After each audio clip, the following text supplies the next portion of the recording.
Shalom, shalom, shalom. Are we live, Ephraim? Con, Cap. Hey, Khan, all praises, all praises. Shalom, Israel. Shalom. First and foremost, we give all praises, glory, and honor to the Most High. We say, Kal Halal, Abanawa Yahweh, Bahashema Mashiach, Yahweh Shai. All right, we say all praises to the Most High. Thank you for joining in. All right, this is Yahawah's camp. All right, this is Yahawah's camp, Raleigh, North Carolina. Coming back at you with a new moon welcome and a new moon greeting. The water for joining us live as we bring in this new year. We say all praise to the Most High for that.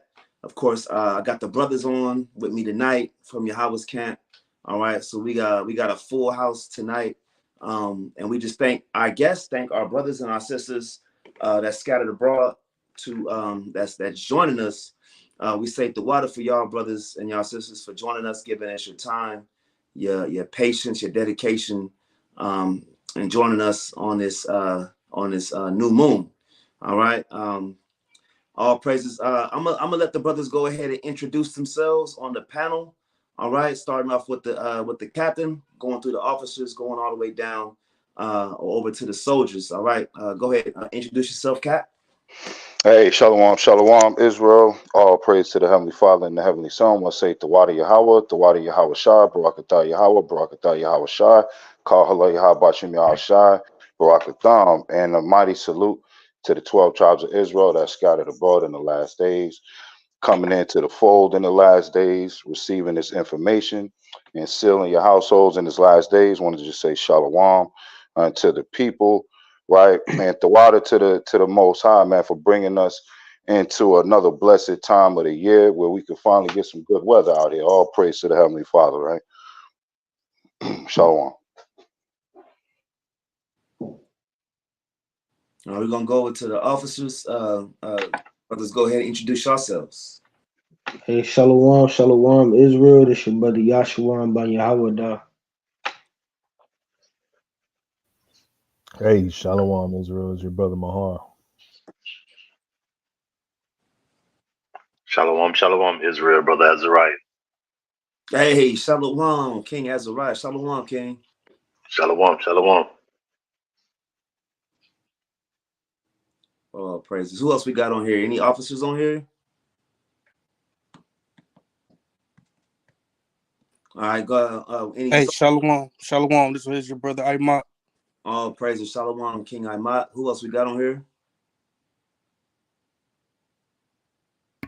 Hey, Shalom Israel. That's your brother Aniel. Shalom.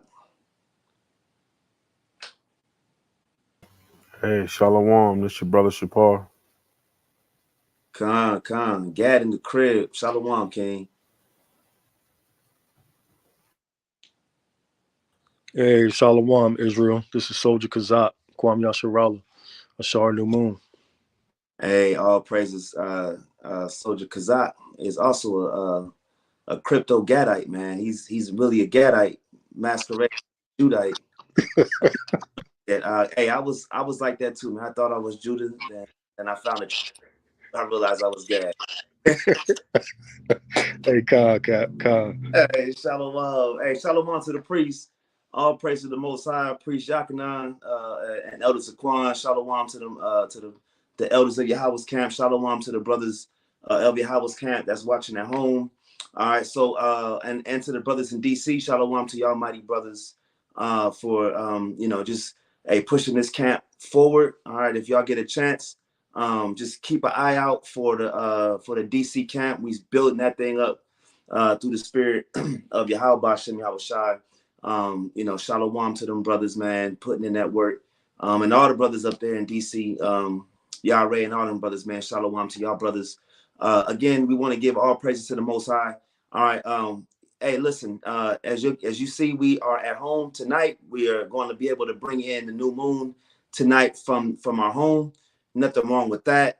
We just had some things we had to work out as far as the location or the facility we usually use. Couldn't get it in time, and then tonight, because of the weather, it's still somewhat cold. So hey, we got to do what we got to do. But and we still gonna be able to feed the sheep through the Spirit of the Most High. Khan. All right. So real quick, do I got readers that's able to pull Psalm 81 for me? Kazak, you there, King? Con. Khan. Let's get Psalm 81. As y'all know, we say Ashar Kadesh Yirak. All right, that's happy new moon. All right. Of course, new moon is a day of gathering and happiness. All right, gathering and happiness. These new moons are very beneficial, right? I mean, especially here in captivity, when you look at the new moons of our forefathers, everybody was kind of on the same page when it came to jobs and serving the Most High, when it comes to things like that. But when it comes to this captivity we in 2024 in Babylon, still doing the work of our fathers, doing the work of our foremothers. It's a little different, you know, you being around the heathen, being around wickedness, being around all this type of corruption and just chaos, right? We are in Babylon. We are looking at the last few seconds of this empire, or this queendom falling down before our eyes. And I mean, brothers know, we just kind of talk amongst brothers, and we see a lot of stuff where Esau is just losing his kingdom, and we say all praises to the Most High for that. As Esau's end signifies the upbringing and the upstart of our beginning, right? Esau is the end of the world, and Jacob is the beginning of it that follows. So just seeing these things going on the news, going on just in life, Esau's falling, man. I mean, it's very evident, it's very clean, very clear, right? And as Israelites in the truth, as practicing Israelites in the truth, it's just a beautiful thing to see as we prepare for our actual inheritance, and being the top nation, right, through the Spirit. So again, new moon, right? These are the days of gathering, days of happiness, days of just festivities and good food, you know, drink, right? Pictures, happiness, things like that. So I just want to thank y'all brothers and thank y'all sisters for hopping on and being a part of this thing, man, through the Spirit. All right. So let's get that Psalm 81 verse 3. King Kazak, can you bring that out to the Spirit? And then we're gonna move forward to Numbers 10 after that. Go ahead and read what you got, King. Con. Aniel, can you get that? Salakia. Aniel, can you get that Numbers 10 and 2? Con. This is Psalm 81, verse 3. It says, blow up the trumpet in the new moon, Mm-hmm. in the time appointed.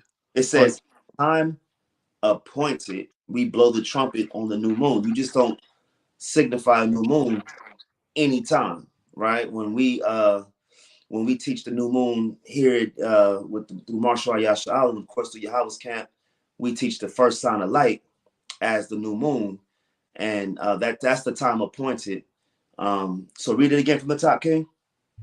Con. Psalm 81, verse 3. Mm-hmm. Blow up the trumpet in the new moon, in the time appointed on our solemn feast day. Read on. For this was a statute for Israel. This was a what? A statute for Israel. So real quick, Mahar, can you get the word statute and put it on the screen for us really quickly? Baba Kashara. Read it again. Con. Verse 4. For this was a statute for Israel and a law of the Most High of Jacob. Con. So what's that word statute? We're going to put it on the Titantron. It's a statute, ordinance, limit, something prescribed. Prescribed, right? That's instruction, right? Prescription is how they tell you how to take a drug to heal something, right? They're prescribing you something. It's direction. It's an ordinance, right? Read on. It's an enactment, an appointment. It's an appointed. A commandment is bound. It's a custom. It's a decree. It's a due. It's a law. It's So, a brothers, it's a what? a law and a measure. And a measure. What you see here say a decree, a commandment, a bond. These are the things that we signify with when we signed that contract with the Most High, and we said all these things we will do. Well, we said we were going to keep these commandments and keep these laws and these statutes. That was the fine print when it comes to the covenant or the contract we had with the Most High, right? So these feast days and these high holy days are binding contracts. They keep you grounded and they keep you level when it comes to serving the Most High. All right. These feast days and these high holy days wouldn't be possible without your new moons. Understand that. So if you showing up on the Day of Atonement and you eating on the Day of Atonement because you didn't acknowledge the new moon in the appointed time, in the appointed season, then you was out of order and you was cut off from the congregation of Israel. You was cut off from amongst your congregation when you broke those commandments, when you didn't show up with those times appointed. That's why these new moons is a law. And if you find yourself in opposition of the law by not observing the new moons, then that makes you anti the Most High. All right. And if we say we Israel, then we got to understand the purpose of the new moon is to also reset your month. Reset your month. If you are a lunar Sabbath keeper, the new moon was to reset your Sabbath day for that month. If you were a weekly Sabbath keeper, right, then you still had that new moon to acknowledge your days. So either way you look at it, it's not about the lunar or weekly Sabbath. It's more so about the understanding that the new moon reset the month. It's a refreshing of the month. You had a new year, you had a new moon, you had a new week, and a day. You see how the days break down from days, weeks, months, seasons, and then ultimately years. All that was signifying a new, a refreshing, or a renewness. All right. So read on, King Kazak. It says this was a statute for Israel, not for all the other nations. The new moon was for Israel. So if you call yourself an Israelite, then you got to understand why these statutes and these binding contracts was for you and your family. And a law of the power of the God of Jacob. Let's get verse 5, King. Verse 5. Mm-hmm. This he ordained in Joseph for a testimony when he went out through the land of Egypt, where I heard a language that I understood not. Come. This is he ordained in Joseph. All right. Remember our Northern Kingdom brothers and brothers from Ephraim and Manasseh, their forefather is Joseph, right? Living in the land of Egypt. So let's read on. Let's find out what we were doing in Egypt. Read on. Verse 6. Mm-hmm. I removed his shoulder from the burden. His hands were delivered from the pots. Now that goes into the bondage and the slavery and the work we had to do. It said, I removed his shoulder from the burden. Brothers carrying brick and mortar, building some of the these wonders that Egypt had to offer, these temples and these pyramids and these different things. The Most High said, I removed that burden from the Israelite man, right? His hands were delivered from the pots, washing their dishes, cleaning these things up for them. He removed us from bondage. All right. That was the biggest thing that the Most High did for us up to this point, was removing us and delivering us from the hand of our enemies. That salvation that we're talking about, right? Verse 7. Psalm 81, verse 7. Thou calledest in trouble, and I delivered thee. He said, I delivered thee. That's salvation, right? The Israelites called to the Most High, and the Most High delivered us. That's the prayer that we sent to the Most High. Most High had ordained us from birth. When you go into Romans, the 9th chapter, it says the kids being not yet born, haven't done any good or evil, the Most High had a predestinated seed. So when we cried to the Father, he delivered us from the hand of our enemies. That's why it's important, because again, it's talking about what? The new moon. So when these new moons were being set up, you got to also cry to the Father to deliver us from captivity, to deliver us from bondage, from present day Egypt, present day Sodom and Gomorrah. All right. It says, thou caught us in trouble and I delivered thee. All right. Read on, King. I answered thee in the secret place of thunder. I proved thee at the waters of Meribah, Selah. All praises, right? Aniel, let's go ahead and get that in Numbers 10 and 2 real quick, and then jump down to verse 10. Because remember, this is a song by Asaph. All right. This Psalm 81 that we just read was a song by one of the chief musicians, Asaph. And he said, blow up a trumpet, right? In the new moon, it was a statute for Israel and a law for Jacob. Let's go to the law and let's go find that that law in Numbers, the 10th chapter. Khan, this is the book of Numbers, chapter 10, verse 2. Mm-hmm. Make thee 2 trumpets of silver, of a whole piece shalt thou make them, that thou mayest use them for the calling of the assembly. It says for the what? That thou mayest use them for the calling of the assembly. So when we blow our shofars, we are rehearsing the righteous acts of our forefathers, calling the assembly. And if you couldn't hear that trumpet, you were either out of it, you was living under a rock. Because these shofars, these trumpets were being blown continually so that you did not, I repeat, you did not mess up. You had to either want to mess up or you were living under a rock. And as a nation or as tribes, right, we gathered together. Remember, the tribes were split and we gathered together on these solemn days to say, hey, we are all on the same agreement, right? Or if it's a month of Abib and it's the first month of Abib, in 14 days, we all should be present for the Passover. All right. So these things were made to establish certain things. It says, the calling of the assembly. All right. Read on, King. And for the journeying of the camps. And the journeying of the camps. You had brothers that were spread abroad. And these things were to help bring them back. That's why when you go into Acts, the 2nd chapter, you see brothers coming in from all over that were Jews, keeping the day of Pentecost. And we're going to go into those pilgrimages later on, right? So we understand these things. All right, jump down to verse 10, King. Khan, verse 10. Mm-hmm. Also in the day of your gladness, mm-hmm. and in your solemn days. And in your solemn days. We just read earlier in Psalm 81 that it was a solemn day. So it says also in the day of your gladness and in your solemn, when we party, we turning up, brothers should have a shofar. All right, let's establish that as Israelite men today. If you don't have a shofar, save up, get one.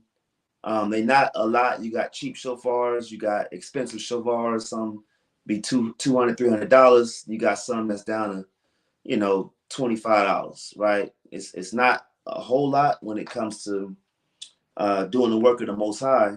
And again, just blowing these shofars, feeling how our forefathers felt on Sabbath days, feast days, high holy days, so forth and so forth. So I highly recommend brothers and sisters to get you a shofar and just work on blowing your shofar. All right. Again, can you read that from the top? Numbers 10 and 10. Khan, verse 10. Also in the day of your gladness, and in your solemn days, and in the beginnings of your months. It says in the beginning of your months, come on.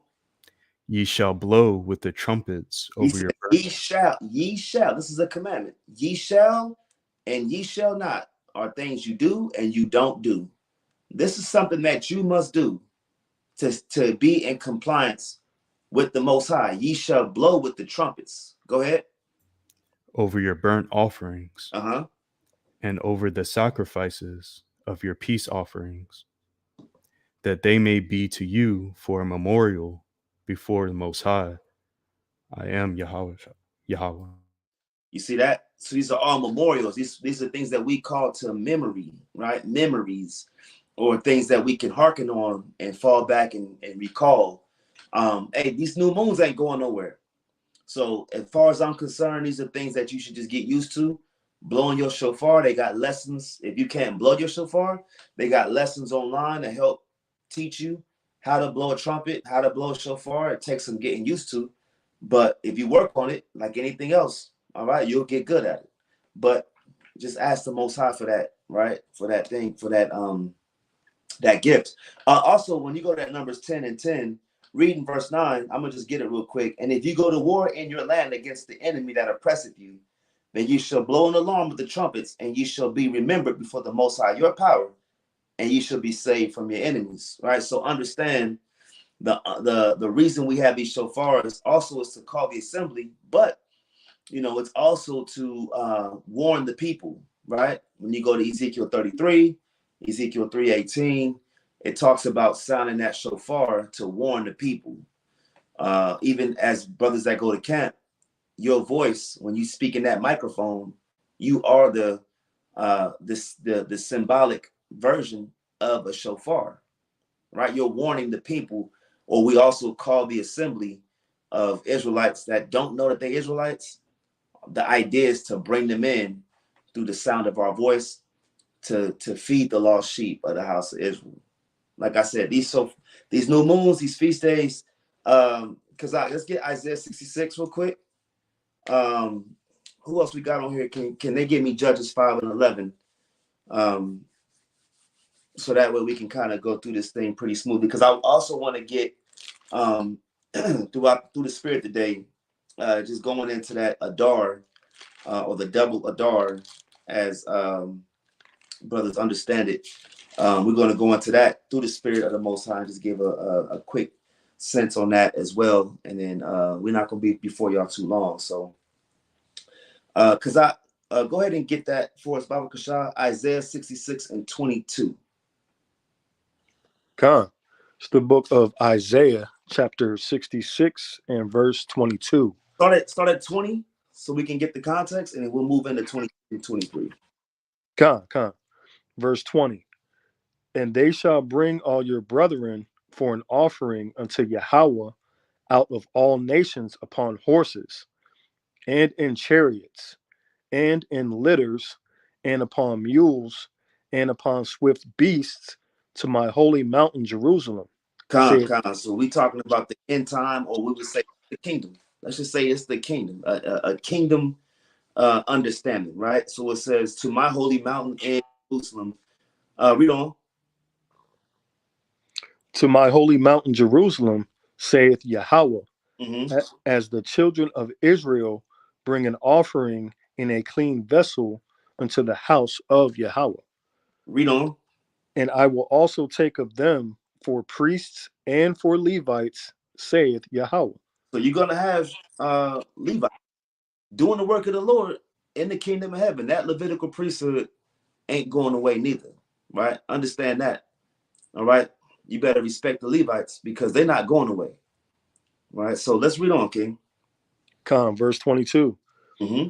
For as the new heavens and the new earth, which I will make, shall remain before me, saith Yahweh, so shall your seed and your name remain. That new heavens and new earth is the kingdom. It's going to be a refreshing, right? A refreshed earth, a refreshed heavens, right? I will make shall remain before me, saith Yahweh. So shall your seed and your name remain, right? That's understanding that the children of Israel, the princes of power, right? The daughters of Zion, the princesses of power, right? We're still going to be God's chosen people. We're still going to be the apple of the Most High's eye. That's clear right there on ink. That's on the pages. All right, read. Verse 23. Uh-huh. And it shall come to pass that from one new moon to another, Mm-hmm. and from one Sabbath to another, shall all flesh come to worship before me, saith Yahweh. Saith the Most High Yahweh, right? All flesh at the end of the day is going to worship the Most High. Thus saith the Lord. Go ahead. Somebody got something? Oh, come. All right. So what we establishing right here is this new moon. New moons are not going away, right? The kingdoms are going to be here on earth. If the kingdom's going to be here on earth, and you're going to have a moon, you're going to have the sun, you're going to have the stars, the constellations. They're still going to be here. Okay, so we're going to have to observe the new moon to bring in these feast days, high holy days. They're still going to be concerted. I mean, that's still going to be commemorated in the kingdom of heaven. Zechariah 14 tell you that it's going to be a feast of what? Tabernacles in the kingdom of heaven. All right, let's get Judges 5:11 real quick. This is the book of Judges, chapter 5, verse 11. Come on. That they are delivered from the noises of archers in the places of drawing waters. There shall be a rehearsal of the righteous acts of the Lord, even the righteous acts. Wait. Read it from the top again. Read it slow. This is the book of Judges, chapter 5, verse 11. Uh-huh. They that are delivered from the noises of the archers in the places of drawing waters. Let's stop right there. The places of drawing water. Drawing water represents bondage, captivity. All right, bondage or captivity. As a matter of fact, I want to get that. Let's get Deuteronomy 29 real quick. Kazak, can you get Deuteronomy 29 and 11? Because I want to establish what does it mean to draw water. What does it mean to draw the water? Let's get Deuteronomy 29 and 11. Con. This is the book of Deuteronomy, chapter 29, verse 11. It says, your little ones, your wives, and the stranger that is in thy camp. It says the stranger. So the Most High is making a covenant with the men of Israel. And the people that he's mentioning right here, right? You got the verse in verse 10, you have captains of your tribes, elders, officers, right? The camp. But then in verse 11, it says your little ones, your wives, and it says thy stranger that is in thy camp. So when they say the Most High is not about camps, right? You see another cut right here that the Most High gave you camps with rank and structure from elders all the way down to captains and officers. So get verse 11 one more time, King. Con. This is Deuteronomy 29 and 11. Your little ones, your wives, and thy stranger that is in thy camp, from the hewer of thy wood unto the drawer of thy water. The hewer of thy wood, you're chopping trees. That's labor. So it means the slave, right? The bondman, the bondwoman, the servant that you have. All right. And their job, for them to be in the covenant, they have to be in subjection to the Israelite. That's what it goes into when you, and don't let, some of these Christians say that the covenant was given to the other nations, to the slaves. Well, for them to even be a part of the covenant under the Israelite, meaning they can't go out here and they can't eat pork in your jurisdiction, right? They're not going to be committing fornication and adultery under the Israelite master.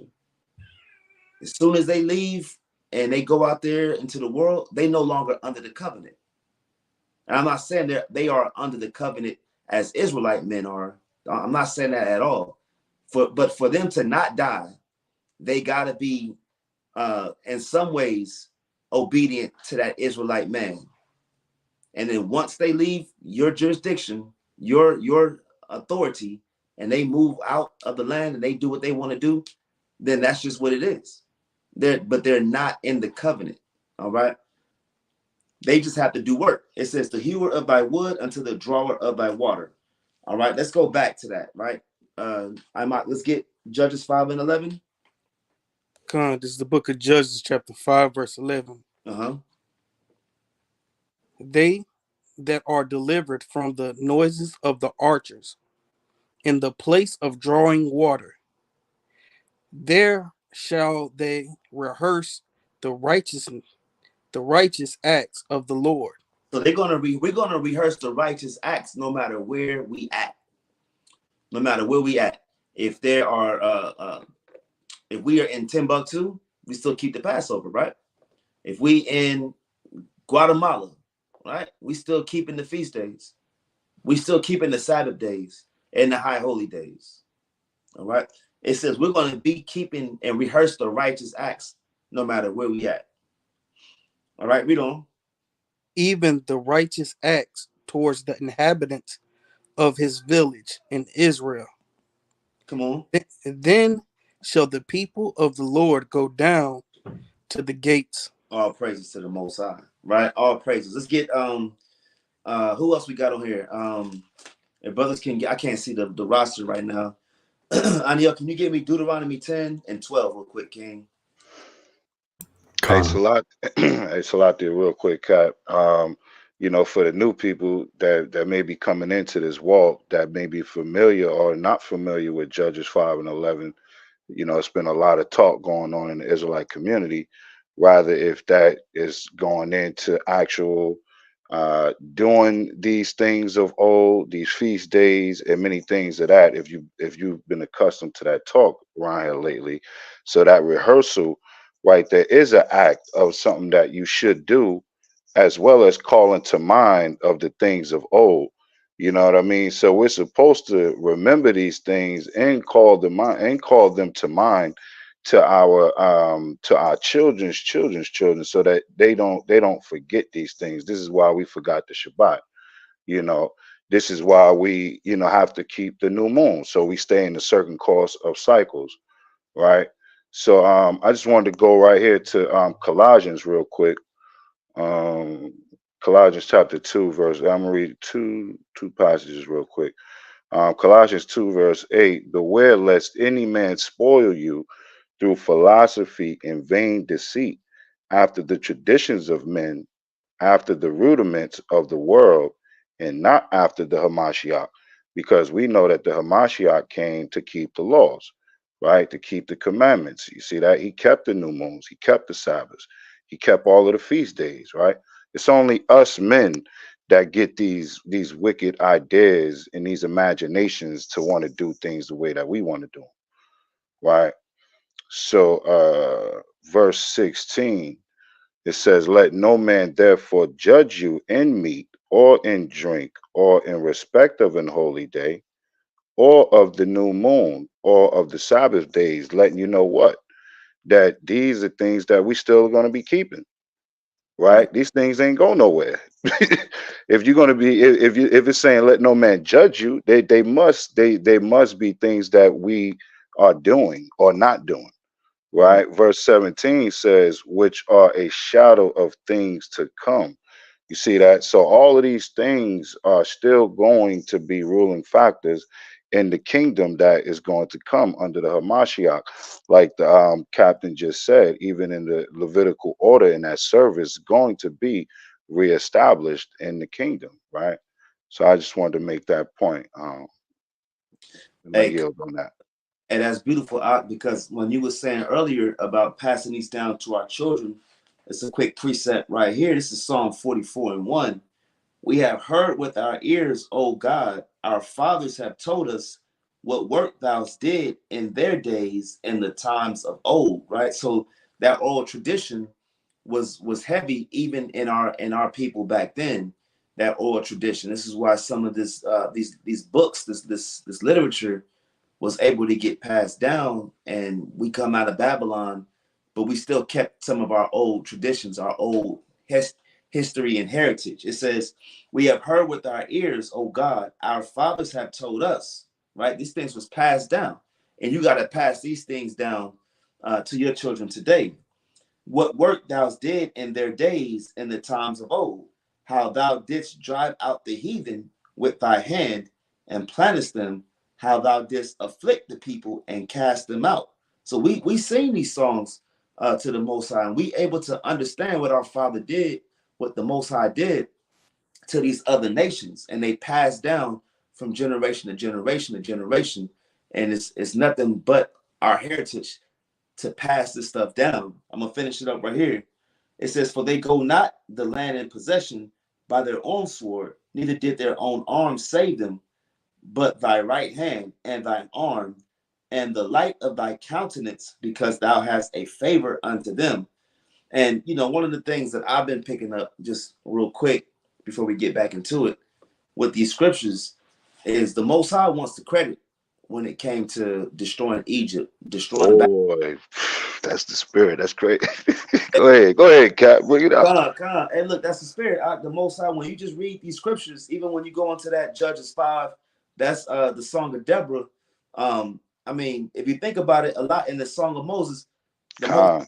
always got the glory for what he did to the other nations for the children of Israel on their behalf, how he was able to destroy.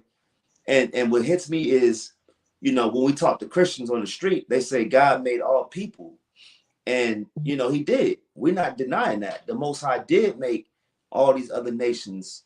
And the fact that he destroyed those nations because he chose us, that just makes you really want to pass this good news down to the brothers and sisters that's coming up. But that's all I got. You got something real quick? Hey, that's fire. Nah, yeah, that's fire. I was actually I'm a link some of that into this lesson on Wednesday, Deuteronomy 32. But when you go into that and you see, you know, how Moses, man, with all what he did, you know, and he fell short right at the tail end with pride, you know, and you look at all that, man, and the Most High was like, yeah, man, you can't go up in here, man. You Right. ain't you did all that, man, but you ain't gonna make it over there where they going. That Yep. got to be a heavy pill, man. All because he didn't get a Most High his just due. You know what I'm saying? You did all that. Yeah, the people got right, but hey, look, man, you didn't give me the praise. You didn't give me the honor. So now you can't make it in the land. You're gonna die over here on this side. Like that's a hard pill to swallow, man. Like even right here, what we doing in this captivity, you know, good or bad, you know, if your good outweigh the bad, and you do something crazy at the tail end, and you don't get a Most High credit because you filled up in the spirit with pride. Oh, look at me, you know, we in a generation of loving thyself. You know what I'm saying? For those that got to take a picture of themselves every 10 minutes, you know, and you built up with pride. You know what I'm saying? And the Most High is looking down on that pride, and he's going to acknowledge you on that day, because most of these men, they're going to be filled up, and with that same pride that Moses had, it look at what I did, versus giving that credit to the Most High, Yahweh, Yahweh Shah, man. So hey, that was a beautiful point, man.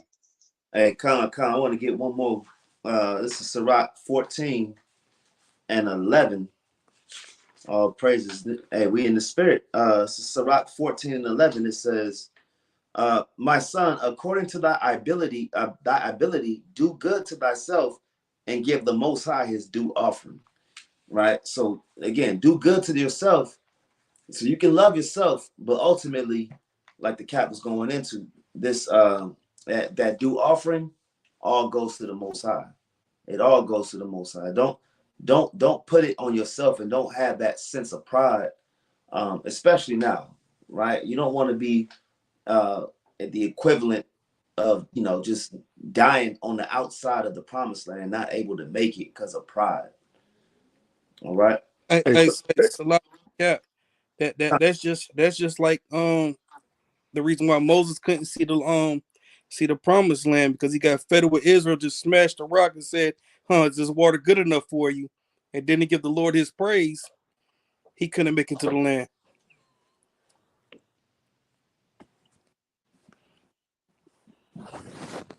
Did the phone cut out?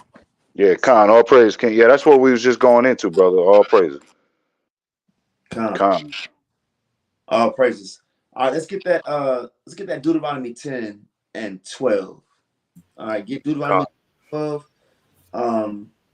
And I might get Lamentations 5 and 7.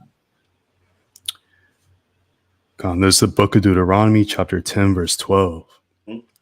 And now, Israel, what doth Yahweh thy Elohim require of thee, but to fear Yahweh thy Elohim, to walk in all his ways, and to love him, and to serve Yahweh thy Elohim with all thy heart and with all thy soul. So that goes into Ecclesiastes 12:13, the whole duty of man, right? To walk in all the ways that the Most High given us. Most High told you to keep the new moon. Most High told you to keep the Sabbath day. Most High told you to observe the high holy days and the feast days. All right, read verse 13 and 14. Con. Verse 13. To keep the commandments of the Most High and his statutes, which I commanded thee this day for thy good. It's 14. good, right? To keep these commandments. Is it a good thing for you to keep the commandments? That's one of those rhetorical questions. Of course it's a good thing. You live by the Most High and you die by sin. Read on. 14. Behold, the heaven and the heaven of heavens is the Most High's, the earth also with all that therein is. Read 15. 15. Only the Most High had a delight in thy fathers to love them, and he chose their seed after them, even you above all people, as it is this day. Even you, right? Even the brothers to this day, to the sisters this day, the Most High chose you to keep these commandments, to keep these laws and these statutes for your good, right? For your good, not to just do them just to do them. This is for you to live. All right, let's get Lamentations 5 and 7, because it said, the last part, Aniel, read Deuteronomy 10:15 one more time. And then let's get that Lamentations 5 and 7. Deuteronomy 10 and 15. Only the Most High had a delight in thy fathers to love them. And the Most High, only the Most High had a delight in the Israelite forefathers, the Israelite foremothers, to love them. Come on. And he chose their seed after them. And he did what? He chose their seed after them. And we are the seed. We are our father's seed, right? We are our father's seed. We are the father's children today. So if the Most High chose our fathers and our mothers to keep his commandments, then we have the God-given right to keep the laws of the Most High. We have the God-given responsibility, and we have the God-given ordination to keep these laws, statutes, and commandments. You're required to do these things. Finish that out. Even you above all people, as it is this day. Let's get that Lamentations 5 and 7. This is the book of Lamentations, chapter 5, verse 7. And Kazak, get Jeremiah 14 and 20. Our fathers have sinned and are not. So our fathers stopped keeping these new moons, man. They stopped keeping these feast days and high holy days. They stopped, circumcising their children, stopped circumcising their sons. They started whoring out the daughters of Zion, right? One of the bigger things that we see was the widow. The widow was being taken advantage of. The fatherless was being taken advantage of. They was adding usury when they were collecting money. These are the big things that we saw: idolatry, idol worship. These are the big things that the Most High had a problem with us. You see that all through the book of Hosea. You see it through the book of Amos, right? Northern Kingdom going into idolatry. Southern Kingdom going off. All right. It says our fathers have sinned and are not. Right? They're not even here. They died. It says, and we have borne their iniquity. So the same way, when we go to Isaiah 14, when it says prepare slaughter for his children, for the iniquity of their fathers, the Most High is going to require the blood of the children. Look what happened to David's son, who was the product of adultery. He died, right? And David had a collateral damage throughout his kingdom for the rest of his days. All right, the Most High is going to require that blood however he chooses. All right, let's get Jeremiah 14 and 20, and then we're going to go into this Adar through the Spirit. This is the book of Jeremiah, chapter 14, verse 20. It says, we acknowledge, O Yahawah, our wickedness and the iniquity of our fathers, for we have sinned against thee. You see that? That's how we get this filth off of us. We should be praying that every day, right? Acknowledging, the wickedness of our forefathers and foremothers, asking the Most High for forgiveness.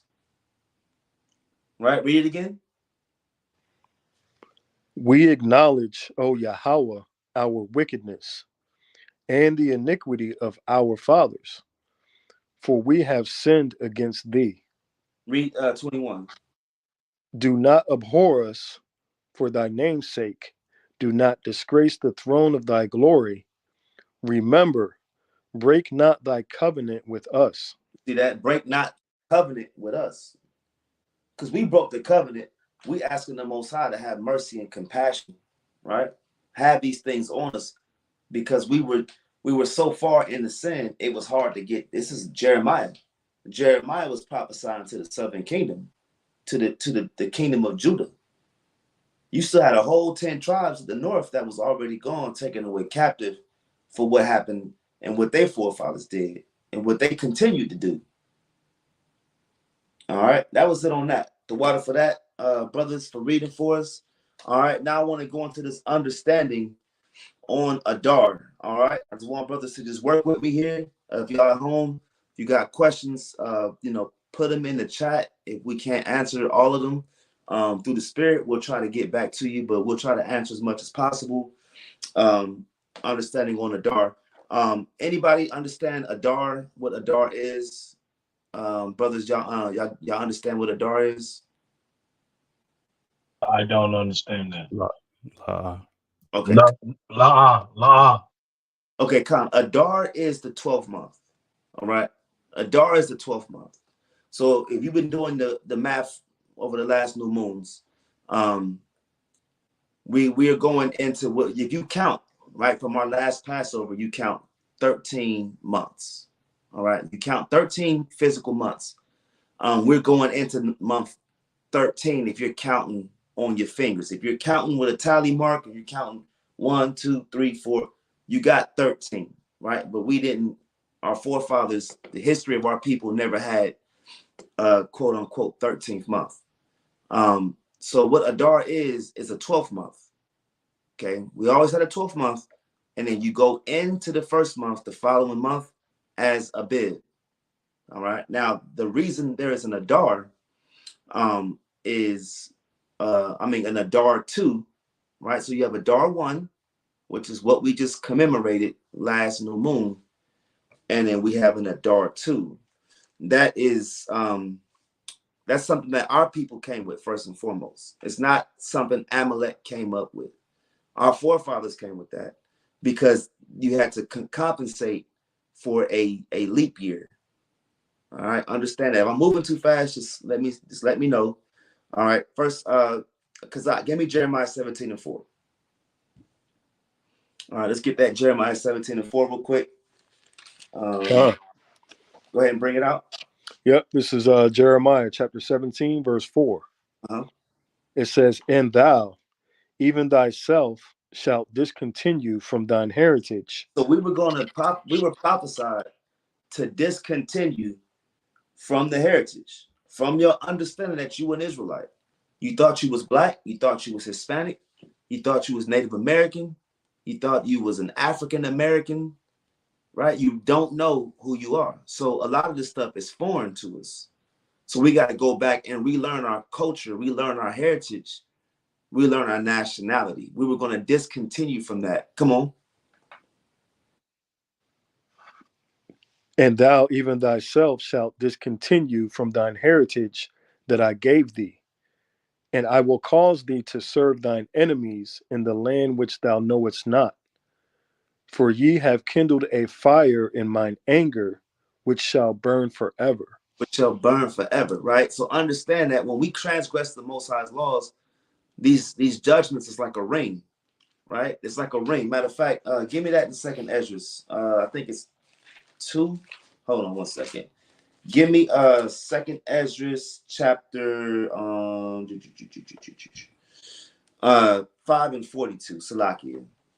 Real quick, I just want to make sure we make that point that when we transgress the Most High's commandments, those curses of Deuteronomy was going to come right back upon our people. And the Most High told the brother Ezra this through one of his angels, right? His messengers. All right, so we get that real quick. Second Esdras 5:42. This is the book of Second Ezra, chapter 5, verse 42. "And he said unto me, I will liken my judgment unto a ring. So that judgment was going to come right back around like a circle. It has no end, right? I would liken my judgment unto like a ring. All right, read. Like as there is no slackness of the last. And there was going to be no slackness of the last, meaning it's going to stay the same. That as powerful, as potent as it was 2,000 years ago, 3,000, 4,000 years ago, that covenant that we made with the Most High, the judgment or the downside of our transgression was going to sting the same, well, that curse, right? It reminded me of the Mummy, the movie The Mummy, when they unlocked the curse of that Egyptian mummy, and they said it's the same. Basically, they were saying it was the same potency as if it was thousands of years ago. That's what the Most High is saying. It was going to lack no slackness of the last. Read. Even so, there is no swiftness of the first. Right, and it was going to be this as there's no slackness of the last. It was going to come right back around as quickly as in the first. You see what we saying? The Most High is saying that. So let's go back to that real quick. Jeremiah 17:4 says, you were going to discontinue, all right, from the heritage the Most High gave you. All right, Aniel, give me Sirach 24:23.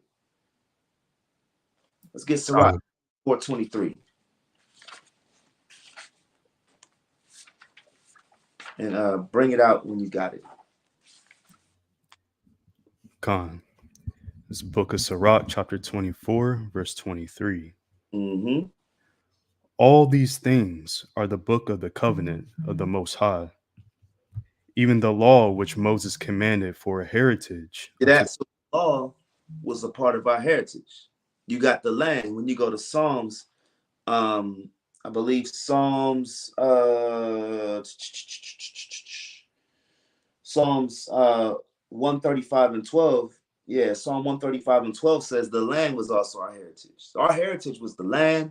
Our heritage was the Most High giving us the commandments and the laws. If you really want to summarize the heritage of the Most High, just read Romans 9, right? Romans 9 and 4. That's what we're going to inherit. All right. So it says, read verse 23 again, King. Khan. Verse 23. All these things are the book of the covenant of the Most High, Elohim, even the law which Moses commanded for a heritage unto the congregations of Jacob. All right. The heritage that the Most High gave us are the things that we need as practicing Israelites to gravitate more to. As you start to progress in this truth, all right, we got to start knowing when the Passover is. As you start keeping these Passovers more and more, you know, let me get this leavened bread out. I got a system now. I know when this date's going to start. I know when it's going to end, right? Because think about it. When you was in the world, you knew the date of Christmas already, right? You knew it was December 25th. You knew Thanksgiving was the last Thursday of the month of November. You knew when Mother's Day was. You knew when Easter Sunday was. These things were just programmed into you as a young man. And this goes back to what Kat was saying earlier, right? When we go into teaching our children, now we teach our young children about the Passover. They grow up keeping these Passovers and knowing when the Passover days start, when these things end. This is part of the heritage of being an Israelite. All right. So a part of our culture is the land, like we just said, right? The law, the language. Brothers got to start going into more of the language, the writing, right? How do I write my alphabet? Do I know the alphabet? Or am I just focusing on these precepts, right? That should be a part of your heritage, your everyday walk. All right. A part of our culture is again, like the law services, all right, to obey the Most High.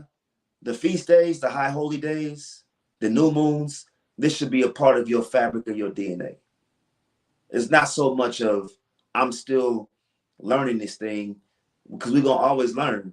It's more so of applying it and adapting it to part of your DNA.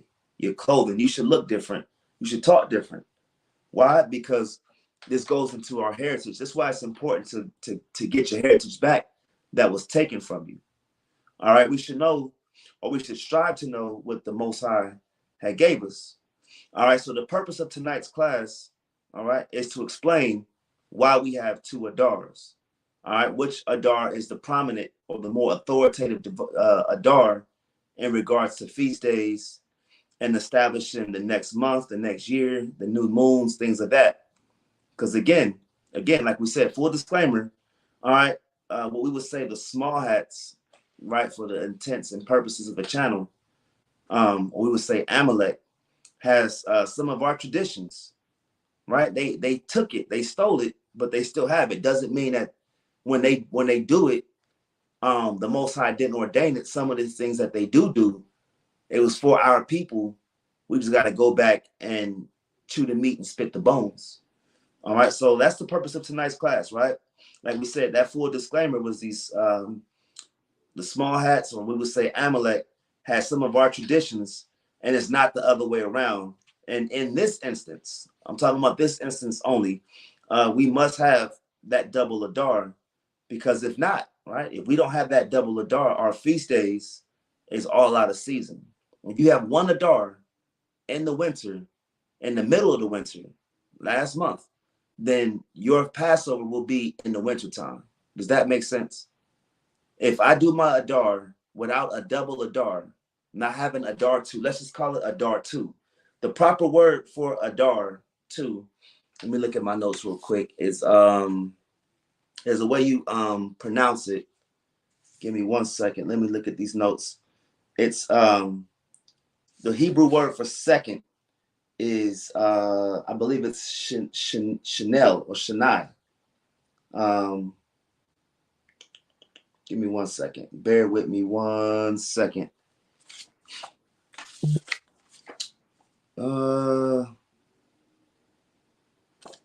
Salakia. Matter of fact, Ephraim, look up Strong's hold up. I got it right here.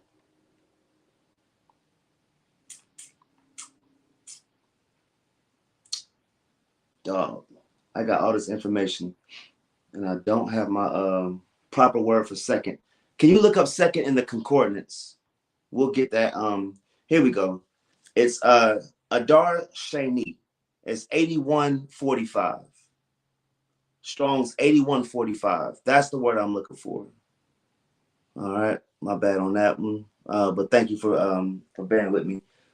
It should be Shani, right? Shani. Shani. All right, that's the word second.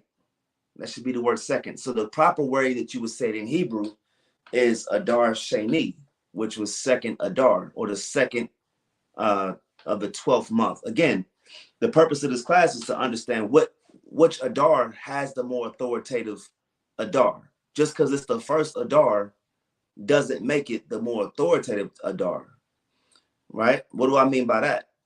Well, we just, commemorated Purim. Now, when you look at Purim traditionally was going from the Adar, and it should be Purim, I think was the 14th of Adar.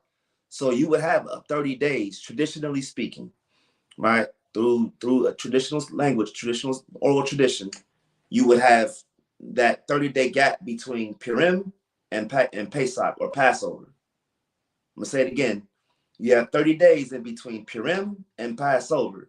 So if I have that first Adar, again, in the wintertime, 30 days later, it's going to still be wintertime if I keep Purim by the first Adar. But if I have Purim by the second Adar, then you're going to go right into the spring, and that would be April. So if we in March, right? You have your if you kept Purim on this Adar 2, then 30 days after your Purim from Adar 2 verse 14, not verse 14, day 14, 30 days later would be Pesach of the new month of Abib. Does that make sense? Brothers, get what I'm saying? I don't want Con. Con. Uh, So why is this in the water, brothers?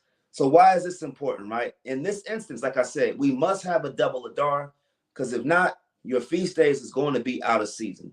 And if you are an Israelite, I don't care what kind of Israelite you are, your feast days, your high holy days are based off a solar lunar cycle. It has to be. I'm not pushing the lunar Sabbat. I'm not pushing that. Not by the stretch of imagination. I'm saying your feast days are based on the times of the seasons. And let's get Genesis 1:14.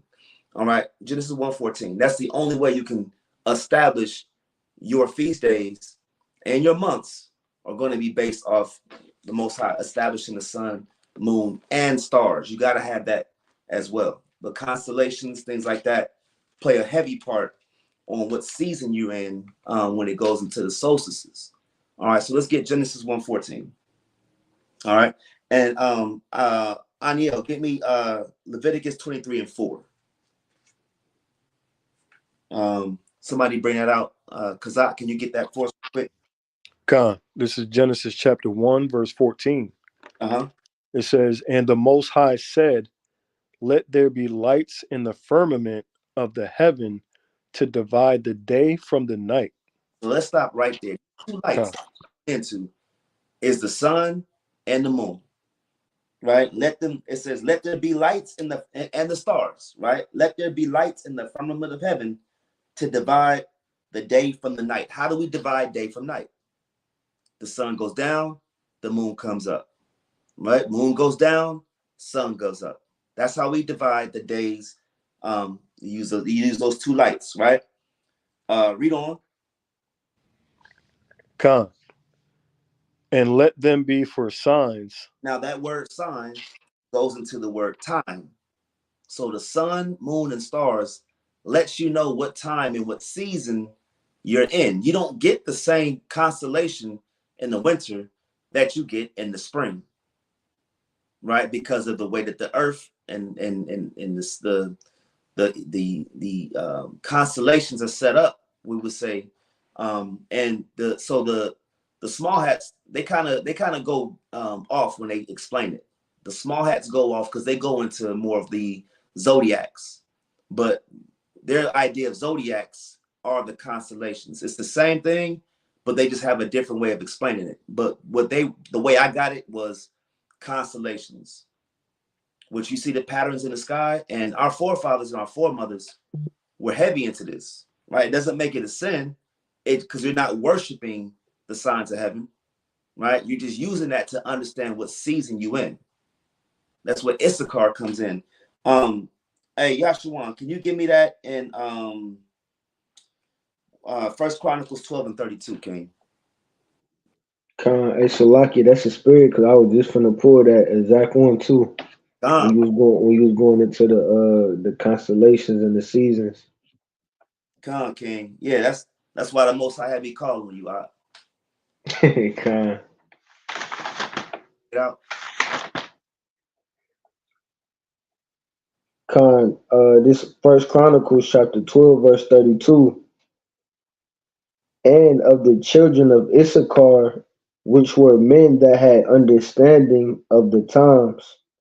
And I don't know if you want Ephraim to pull up that word times. Bring Go it out. into that word. Yeah, you could Mahar bring up the word.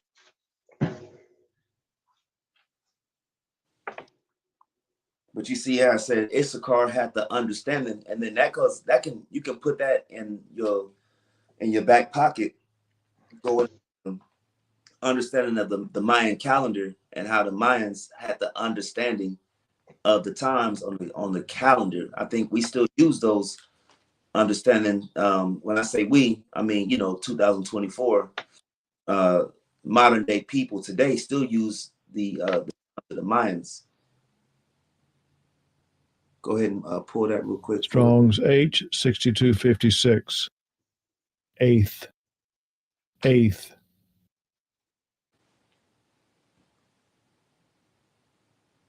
It says time of an event, time usual, especially, now, when, etc.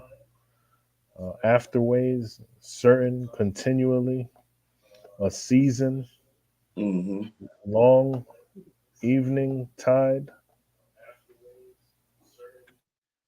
Con. So like the brother was saying, what Yahshua was going into, how Issachar understood those times and those seasons. That was their gift.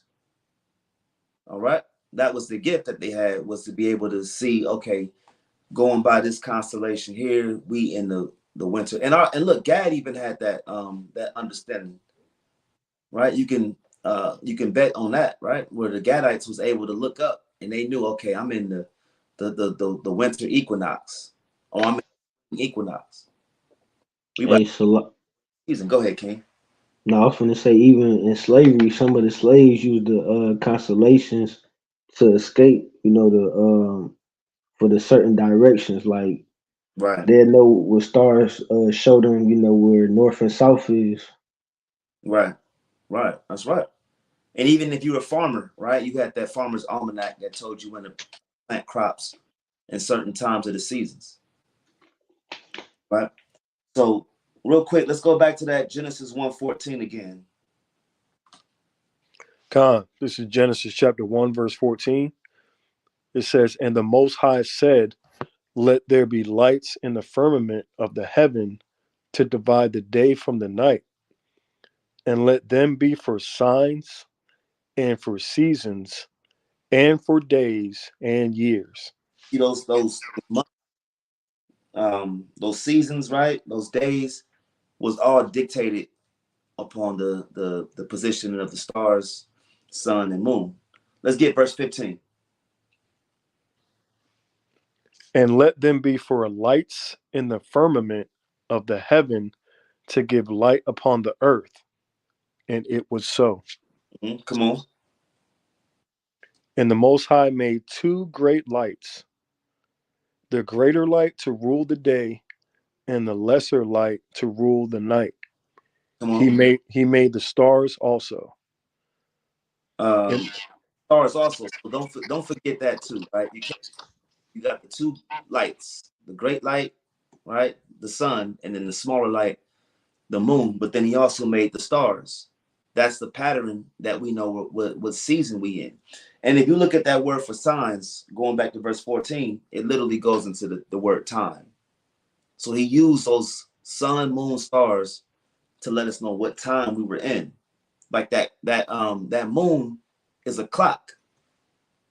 It's like a clock, right? It's like clockwork. You got different phases, right? And those phases allows you to know what time of the season you in.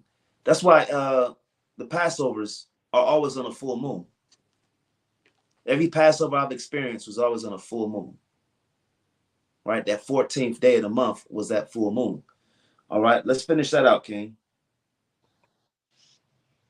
And the Most High made two great lights, the greater light to rule the day, and the lesser light to rule the night.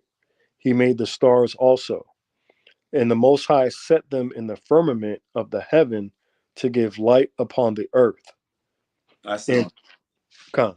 That's it on that. The water for that, King. Let's get to Leviticus 23 and 4. Because again, I wanna stress the fact on why it's important to understand seasons.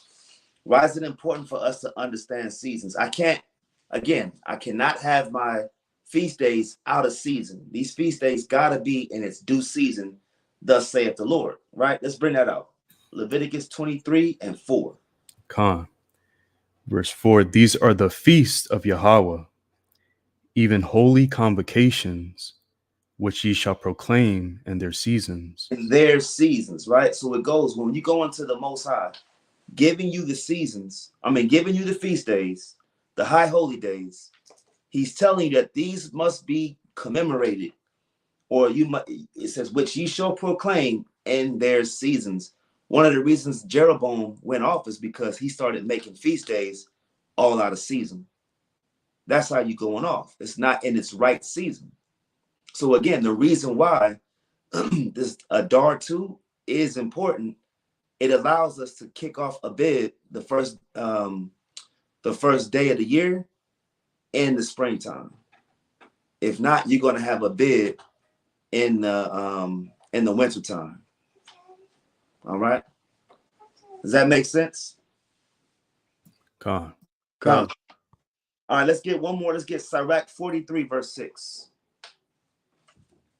Let's get Sirach 43 and 6. Whoever got it, let's go ahead and bring it out. Con. This is the book of Sirach, chapter 43, verse 6. And this goes. This is kind of a combining scripture to our new moons as well. Why we observe the new moon and why it's important. All right, what you got, King? Con. He made the moon also to serve in her season for a declaration of times and a sign of the world. Read on. Verse 7. From the moon is the sign of feast, a light that decreaseth in her perfection. You see that? It says the moon is the sign of the feast. Right? You start to put these things together.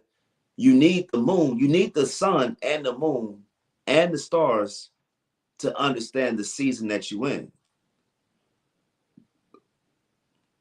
All right, read on. Con. Verse 8. Huh? The month is called after her name, increasing wonderfully in her changing. It says the month is called after her name. There is no month 13. You're not going to find the 13th month in the scripture. But how does one have an Adar or month 12? And then how do we go into month 1 and it's still wintertime? And this is when the smart men of our ancestry was able to understand that leap year. And we're going to give an understanding on the leap year and how these Adars, how the second Adar will come every 3 to 4 years, and why they come every 3 to 4 years. All right. Let's get verse 8.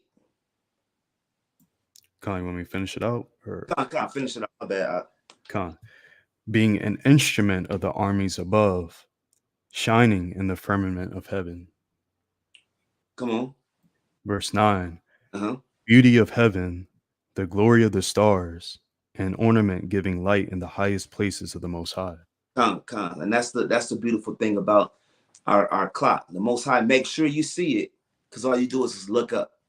Right? You ain't got no excuse. That's the beauty of the Most High.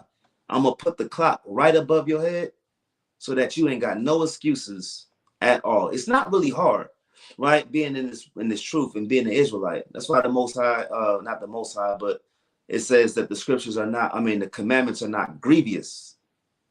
It's not hard if you apply yourself and then just come back to the culture. All right. So with that being said, all right, the purpose of Adar 2, or what we would say is Adar Shani, is to make sure our feast days are properly set. Remember, we started off this lesson with the understanding that the new year is a refreshing year, right? The new year, Abib, is a refresher. That's why the spring is important. The new month is a refresher. The new week is another refresher. That's why the Sabbaths are important. You have that Sabbath day of rest, and then you're refreshed physically, spiritually, and mentally. That's why that day of rest is important. The Most High gave us that. The new day. You see that? The new day, you go to sleep, you wake up, you're what? You should be refreshed. Everything is a refreshing. All right. So it's to make sure that our feast days are properly set. All right. So we need a bid to come in during the spring seasons, right? And the seasons are not only established, right? Understand that seasons are not only established by a temperature. I can be in Hawaii and I'll just in my mind just be thinking it's the spring year round. No, Hawaii gets a winter, it's just not cold. What we've established was that winter is dictated by what? The signs of the stars, the constellations. It could be 90 degrees and it's still wintertime, technically. So don't box winter or summer or spring or the fall based on how it feels outside. You do it by the location of the moon, sun, stars, the phases of the moon. We just had the times change, did we not? The times just changed. So we're going into the spring in about a month from now. All right. So it says, Salaki. So my point was that I was bringing out was these temperatures, they don't dictate the season. Patterns in the stars, right? The constellations, the changing of times, those dictate what season we are in. Okay, so we just said with that, right? So I'm gonna move on. All right. As a matter of fact, I believe the 13th, going back to that word 13, that's a compound word. All right. 13 is a compound word meaning trace, right? Or three. And then the word go back to these notes here. Trad. Yeah, so you got teenth, which is asar, and then you got shilosha, which is thrice. Matter of fact, Ephraim, can you get Strong's 6240? And I'm gonna show you, right? As a matter of fact, we're gonna get two of these concordance numbers. H6240, and then we're going to get 7969.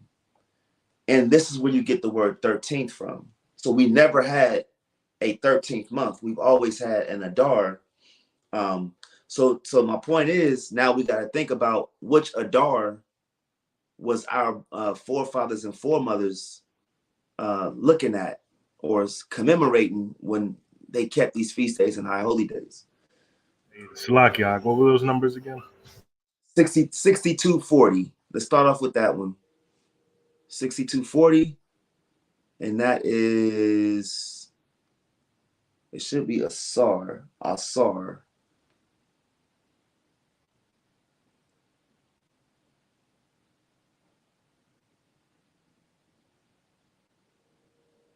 Yeah, I can't see it.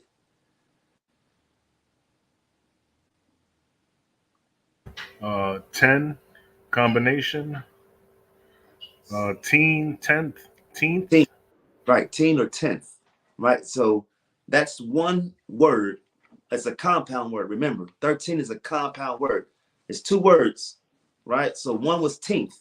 Now let's get 7969.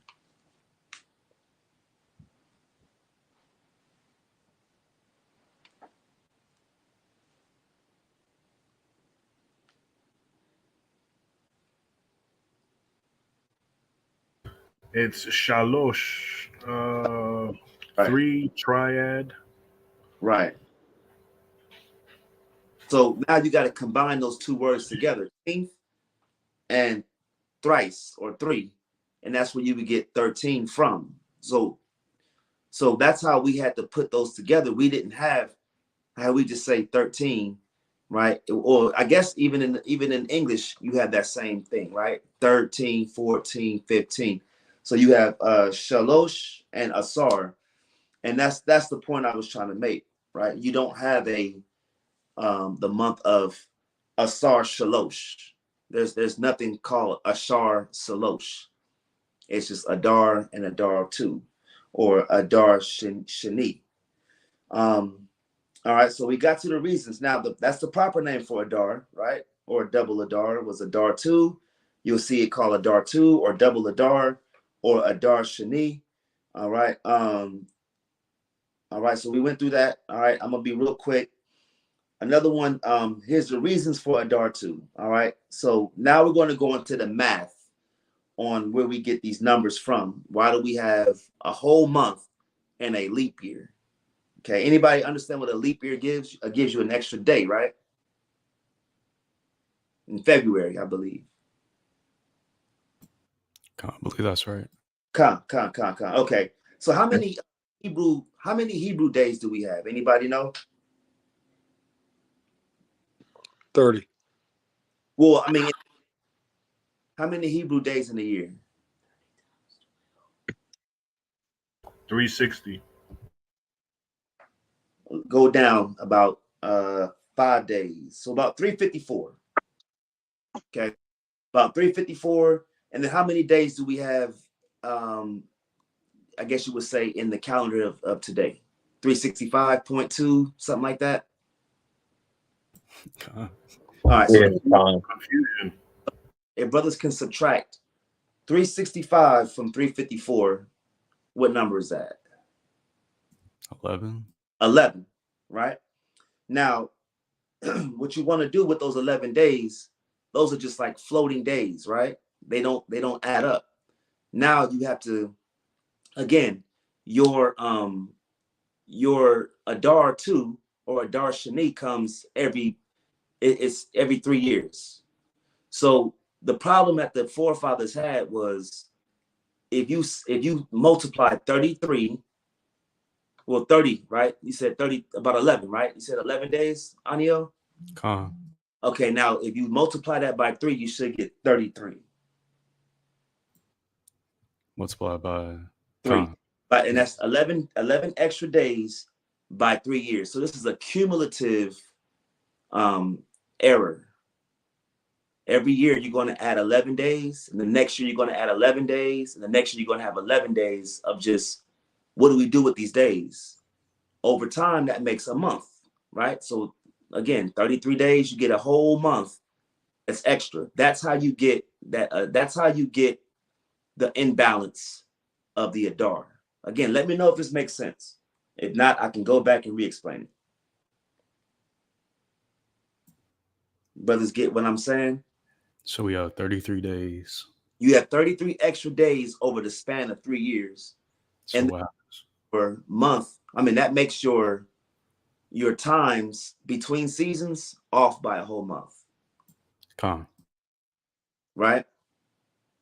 Again, 11 days extra between the Hebrew calendar and what we would say a Gregorian calendar. 11 extra days just sitting there. Over the span of 3 years, you'll get a whole month worth of just days. That's just, what do we do with these? And then that throws your seasons off, which is where you would get if you just do it verbatim, I'm just going to keep it, and you just if you routine with it, okay? First month, second month, third month, fourth month, right? Year 1, second month, third month, fourth month, fifth month, right? All the way down to 12 year 2, in the same pattern. When it's time for that Abib in that 4th year, you're going to have that Abib. If you going by systematic numbers and just going like a line, a number line, you're going to have your Abib in the wintertime still. Hey, Salakia, hey, this is good, Cap, because I was actually just thinking about this and talking about this the other day, and my understanding was a little off. So this is good. I appreciate this. This is good. Well, praise. I'm just trying to explain it the best way I can, because when you start to add the numbers and then the all these different you may have a 365 days in a year. This culture may not. A Hebrew culture don't have 365. Hebrew culture got 354. Con. So you're saying every 4 years? Every 4 years, you're gonna be off by a month. Mm-hmm. Okay, you're gonna be off by a month. You're gonna bring in your Abib in the wintertime. Your first month will be in the winter. So our forefathers said, hey, we're going to add a Adar 2 to compensate for the lack of time in that winter month. The last 30 days of the winter on that year 4, what are you doing with that? You got to have a month there. You got to have a feast there. I mean, not a feast there, but you got to have a new moon. And then what do you do with that? So there's speculation, not speculation, but there's I guess you could say a back and forth or contention with some I guess you could say other wish people, y'all know what I'm saying, over bar mitzvahs, right? Which, we understand that's rabbinic tradition. But those bar mitzvahs, if you have a bar mitzvah, it's supposed to be, they kind of, I think they commemorate it in Adar. Well, which Adar do we do the bar mitzvah? Do we do it in Adar 1 or Adar 2, right? Things like that. Again, Purim, that's in Adar, the month of Adar, but which Adar are we keeping our Purim? Am I keeping Purim in Adar 1, right? And it goes into which Adar is the prominent one, which Adar is the one that's the, I guess you would say, the real Adar versus the fill-in Adar. All right. So just things like that is just things that, I was meditating on. All right. So when you stretch out that extra month as a result, right, you have a bib in the winter. All right. Israel feast days are established by the solar lunar calendar. So this is why this is important. And this is how, as Israelites, right, you should be able to now explain it. If we're saying we're Israelites and we keep the feast days, we keep the high holy days, and we're the real Jews and all that. And if we can't explain some of these I guess you would say nuanced topics, then now it's time for us to attach that to our resume and learn these things more as well, right? And here's another thing, right, as well, right? So Israel's pilgrimages. Anybody know about the pilgrimages that we took on those high holy days? Anybody know the three major feast days or high holy days that we had to pilgrimage or make a pilgrimage to the Holy Land for? Tomorrow, Tabernacles. Passover. Say that again. Tomorrow, Passover. That's one. It's three of them, right? Tabernacles. Yeah, Tab- Sukkot. and what's the third one? Trumpets. Trumpets? Not trumpets. Say it again. Feast of dedications. Not dedication. You got Passover. We got that one right. And then the third one was, who said tabernacles?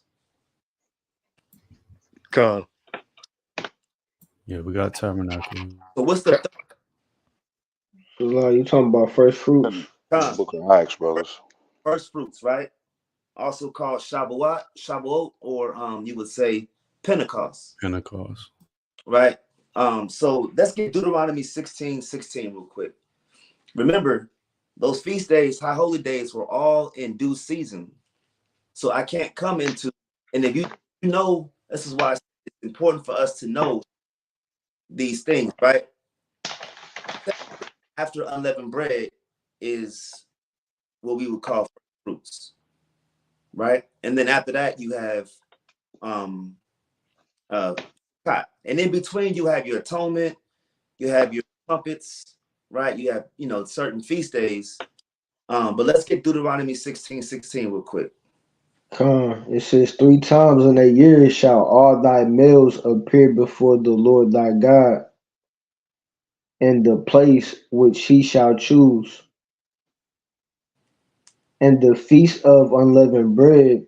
So unleavened bread is also Pesach or Passover, right? Read. And in the feast of weeks. And that's the feast of weeks is 7 weeks after unleavened bread, or 49 days after unleavened bread is when we will have first fruits. All right. Read on. And in the feast of tabernacles. Mm-hmm. And they shall not appear before the Lord empty. All right. So with everything we discussed, why do you think the Most High chose those 3 feast days to show up to the land?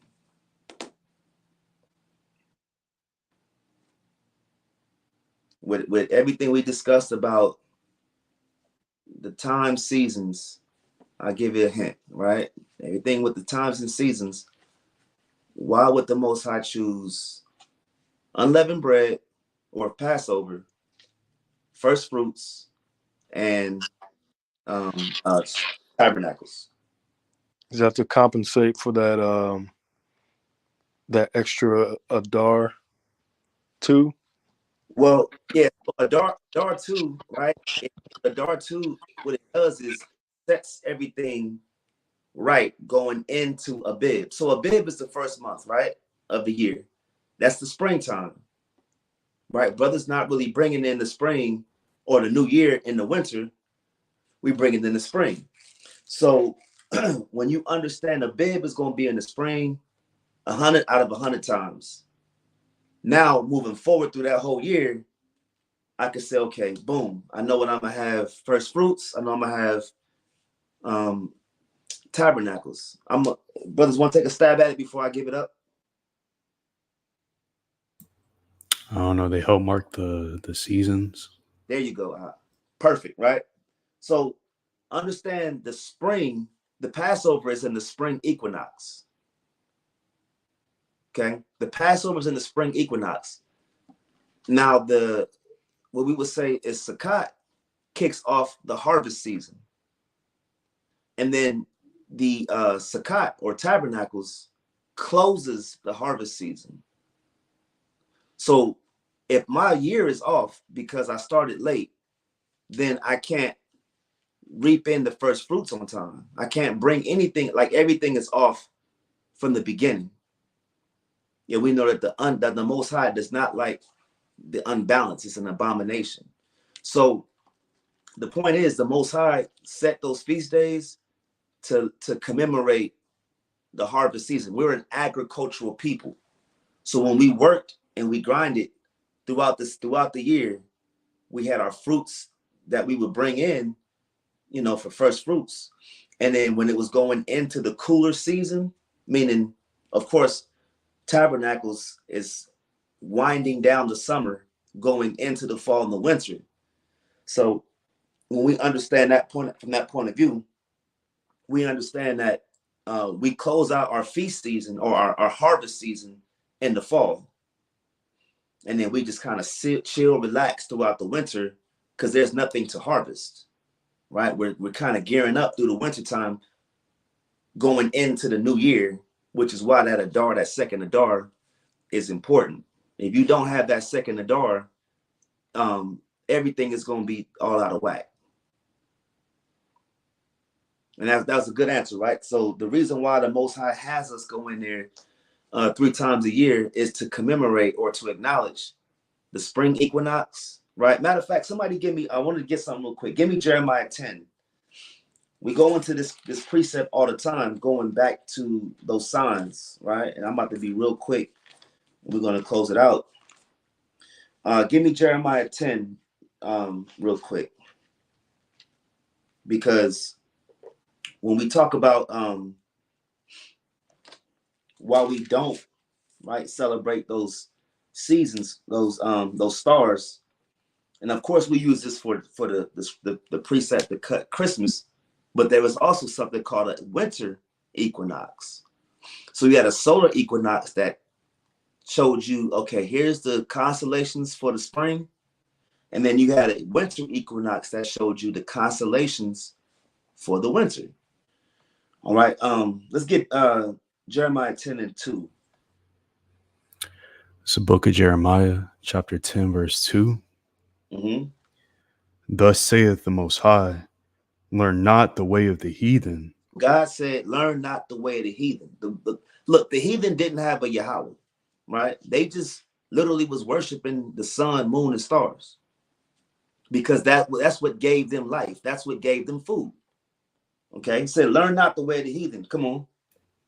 And be not dismayed at the signs of heaven. And don't be dismayed at the stars, moons. That's the signs of heaven. We just established earlier what those words signs mean. It means times. Okay, it means time. So don't be dismayed at the Little Dipper, Big Dipper, Orion's belt, like the other heathen were dismayed at those. They were in awe, right? Come on. For the heathen are dismayed at them. And that's because, we can drop it right there, right? Because we know it goes into the winter solstice when it talks about the so-called Christmas tree. All right, so the heathen are dismayed at the signs of heaven. We reverence the Most High Yahweh. Okay, so understanding that, all right. In all, right, our elders came up with the leap year with the understanding to compensate for those off days. All right, and that leap year is what you would say in the Hebraic word or the Hebraic language is Shanan Me Aberet or Aberet. Shanan Me Aberet. And the way that I was looking it up, basically 7 out of every 19 years, they added an extra month. Right, and that's about 3 and some change. 3 years and every 3.5 years, 3 years and maybe going into 4 years, they're going to add an extra month. All right. Wait, we got a precept here real quick. Exodus 23:15. Get that real quick. And as we get in that real quick, the brothers want to add any of that? Anybody got questions on that? They want to say something about it? Did it make sense? Help me out with that. Salaki. Khan, now that's powerful what you going into about the extra month, you know, to keep the feast days and stuff on course. And even going into the, you know, the years of the Jubilee. Right. Because if the days messed up with the months, then the Jubilee go be off course. Come. Yeah, that's heavy. Everything is off. If you don't have that extra month, everything is off. So, you know, hey, look, that's why we get the Most High elders, man. Our elders was able to live through it and say something not adding up. And you know, it was trial and error. You keeping, you know, you got a bid coming up. If you counting on the tally mark, I didn't count it 354 days and it's still winter. Day 355, day 356, we should see some spring. But you had a whole nother month on that leap year. And that's when brothers said, hey, let's go ahead and add this extra month. Right. And I guess I'll leave brothers with this. Which Adar, right? Which Adar is the real Adar? Which Adar is the one that you would say, this is the real one? Like I said, because you would have your Adar should be going into the spring. But if that first Adar ain't going into the spring, but that second Adar is, then one could argue that that second Adar is the proper Adar, and the first Adar is the one as the fill-in or the placeholder to help set the dates right. But with that, all right, I'm gonna yield with that. All praise to the Most High. Hopefully, this was edifying to y'all brothers and y'all sisters. All praises the water for that. All right. If you in the chat want to add anything, you want to ask questions, you know, feel free to ask questions. We won't open up for smoke at this feast or a new moon feast day. We kind of want to chill, relax with our families, our friends, our loved ones. You know, brothers want to break open that good food, that strong drink. All right. So Lucky, you say you had something in Exodus? Oh, yeah. Going to that Exodus 23:15, I'll bring it out. It says, thou shalt keep the feast of unleavened bread. Thou shalt eat unleavened bread 7 days, as I commanded thee. Here we go. In the time appointed of the month Abib. For in it thou camest out from Egypt, and none shall appear before me empty. Right? So, well, let's just keep reading, right? And the feast of harvest, the first fruits of thy labors, which thou hast sown in the field. Remember, the feast of harvest was the first fruits. That's the first fruits that we gave to the Levites, right? And it wasn't just fruits you gave, of course, sheepskin, wool, things of that nature. So it says, in the feast of harvest, the first fruits of thy labors, which thou hast sown in the field, and the feast of ingathering, which is in the end of the year, when thou hast gathered in thy labors out of the field, 3 times in the year, all thy males shall appear before the Most High power. So that tabernacle season was the feast of all the work that we put in throughout the year. You gather it up, store it, right, and then you just use that throughout the winter months. You eat that, you rest on that, right? That'll be the food through the winter month, going into the next year. After that winter month is done away with, right? It's like clockwork. Even the planting, even the farming, the tilling of the ground, once you had it down to a science, was like clockwork. You knew those carrots were gonna sprout in this due season. You knew, apples were gonna sprout or come around in their due season. The vine, the figs, the grapes, right? All that was gonna come in its due season. And if you was off by a year or a month, Salakia, you was off by a month, it was gonna mess a lot of that ingathering up. And that was going to cause the confusion. So, all praises. With that, hey, we want to give all praise, glory, and honor. If anybody got anything they want to add, hey, I'm all for it. Let's do it.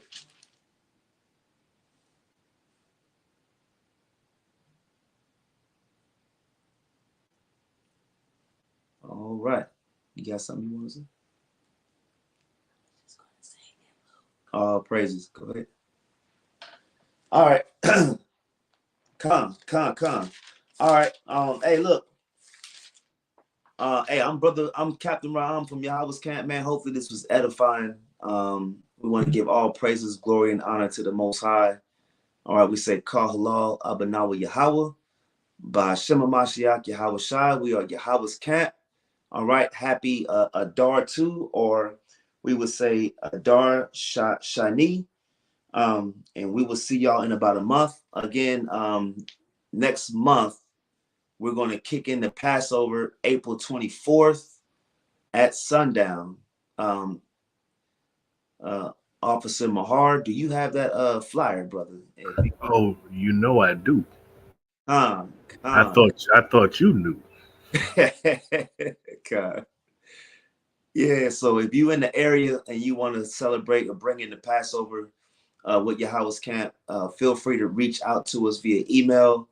And we will definitely be more than happy to accommodate for you and your family. Again, April 24th, we got the flyer coming up. There we go, Passover celebration. All praises to the Most High. All right, all praises. Be on the lookout. We'll have that address. Is the address on there, Ephraim? Con on the top right. Con, I can't see that. It's gonna be let me zoom in Slack here.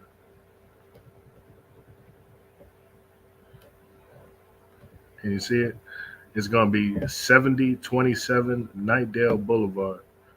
Con. It's gonna be in Nightdale, North Carolina.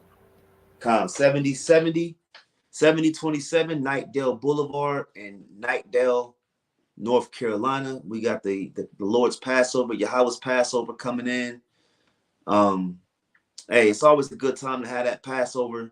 It's that refreshing. It's that good commemoration of the Most High passing over the children of Israel. A lot of good gospel in that. When you look at it, that good news, and the destruction of our enemies, our salvation, and our exodus from bondage, man. So if you're in the area, please feel free to come out, come bring in this new year and this new Passover with us. With that, hey, that's all I got. Cap, you want to say something before we leave out? La King, Shalom, Israel. I want to say Tawada Yahweh Shai, Barakatah Yahweh, Barakatah Yahweh Shai, Kala Yahweh Shema Shai, Barakatah. A mighty lesson through the Spirit. All praises, man. All praises. Yeah, Most High willing, man, I was able to explain that. If not, we always got the next 4 years to explain it. So, Hey, if not, they can always email us. If they're unsure, just email us and we'll get with you. come. Shalom. Wait, 5 more seconds. Like 5, 4, 3, 2, 1. We at that 144 mark. Con.